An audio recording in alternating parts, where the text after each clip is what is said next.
आजादी के महानायक नेताजी का मौत का सच, क्या वाकई हादसे में हो गई थी उनकी मौत? 75 साल होने को आ गया और कोई मुकम्मल सच सामने नहीं आया। सरकार का दावा है कि 18 अगस्त 1945 को ताइवान में हुए विमान हादसे में गई थी नेताजी की जान, लेकिन उनसे जुड़े देश प्रेमी इससे इत्तेफाक नहीं रखते। नेताजी भारत के सबसे महत्वपूर्ण स्वतंत्रता सेनानियों में से एक थे। भले ही गांधी जी और नेहरू जी को भारत के स्वतंत्रता सेनानियों का श्रेय दिया जाता है, सुभाष चंद्र बोस के योगदानों को कम नहीं किया जा सकता। देशभक्तों के देशभक्ति गांधी जी द्वारा वर्णित नेताजी का जन्म 23 जनवरी 1897 को कटक उड़ीसा में हुआ था। उनका जन्म जानकी नाथ और प्रतिभा बोस से हुआ और वे 14 बच्चों में वे 9वें बच्चे थे। राय बहादुर जानकी नाथ बोस पेशे से एक सार्वजनिक वकील थे। वे कटक में एक सरकारी वकील थे और बाद में बंगाल विधान परिषद के सदस्य बने। जी हाँ, अगर आपको रूबरू कराएं उनकी मौत का रहस्य तो आप भी हैरान हो जाएंगे। यूँ तो हर दस्तावेज एक अलग कहानी कह रही है। कई कमेटी बनाई गई, कई आयोग बने, लेकिन सच आज भी बेनकाब नहीं हो पाया। हिंदुस्तान के आज़ाद होने के 9 साल बाद 1956 में भारत सरकार ने शाह नवाज कमेटी का गठन किया।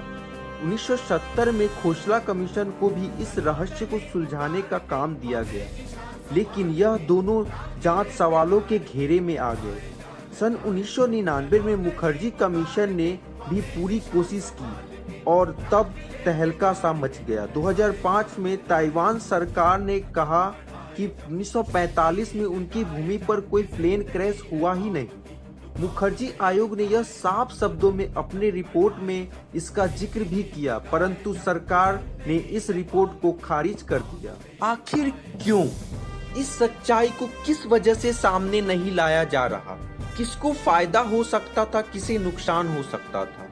इस पहेली के सुलझे जाने पर इंडियाज बिगेस्ट कवर अप के लेखक की माने तो ये तभी सुलझेगी जब सरकार इंटेलिजेंस एजेंसी के पास मौजूद दस्तावेजों को खंगाल ले। कई शख्सियों के आधार पर उनका मानना है कि नेताजी की जिंदगी के आखिरी दिन फैजाबाद में गुमनामी बाबा के नाम से गुजरे और वहीं उनकी मृत्यु हो गई।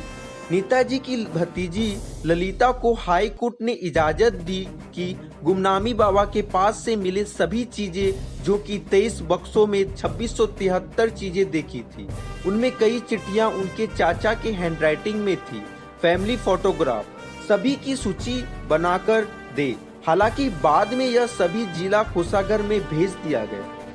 1955 में बनी शाह नवाज कमेटी ने अपनी जांच के बाद विमान दुर्घटना को सही ठहराया, लेकिन इस कमेटी के दूसरे सदस्य और नेताजी के छोटे भाई सुरेश चंद्र बोस इसे मानने से इनकार कर दिया। रिकॉर्ड के मुताबिक नेताजी 16 अगस्त 1945 को अपने कुछ साथियों के साथ जापान के एक बम वार्षक विमान में बैठकर सिंगापुर से बैंकॉक पहुंचे। वहां रात गुजारने के बाद वो 17 अगस्त 1945 को वियतनाम के शहर साइगोन पहुंचे।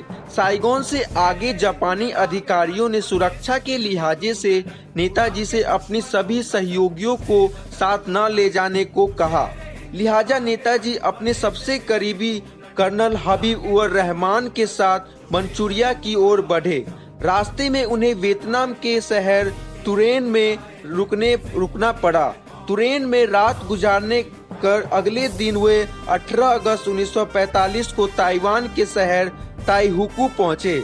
शाह नवाज कमेटी के मुताबिक नेताजी के विमान ताइहुकू से मंचूरिया के लिए अपनी उड़ान भरी, लेकिन उड़ान भरते ही यह दुर्घटनाग्रस्त हो गई। नेताजी बुरी तरह से घायल हो गए और पास ही एक अस्पताल में उनकी मृत्यु हो गई। इस रिपोर्ट के मुताबिक नेताजी का मकसद मंचूरिया के रास्ते रशिया में दाखिल होकर भारत में अंग्रेजी हुकूमत के खिलाफ अपनी मुहिम को तेज करना था। वे भारत के ब्रिटिश शासन के खिलाफ स्वतंत्रता आंदोलन में भारतीय क्रांतिकारी प्रमुख थे। उन्होंने द्वितीय विश्व युद्ध के दौरान पश्चिमी शक्तियों के खिलाफ विदेशों से एक भारतीय राष्ट्र बल का नेतृत्व किया। वे मोहनदास करमचंद गांधी के समकालीन थे, एक सहयोगी के रूप में और वहीं दूसरे समय में एक विरोधी। बोस को विशेष रूप से स्वतंत्रता के लिए उनके आतंकवादी दृष्टिकोण और समाजवादी नीतियों के लिए उनके रीतियों के रुतबा के लिए जाना जाता था।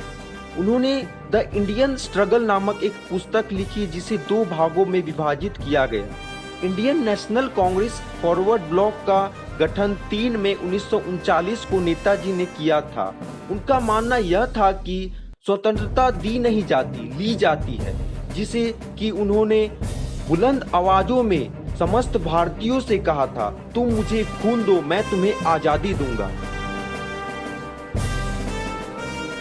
तो दोस्तों, ये थी नेताजी सुभाष चंद्र बोस की मौत से जुड़ी तमाम जानकारियां। आगे ऐसे ही तमाम जानकारियों के लिए हमारे साथ जुड़े रहें और हमारे चैनल को लाइक करें, शेयर करें, सब्सक्राइब करें। जय हिंद।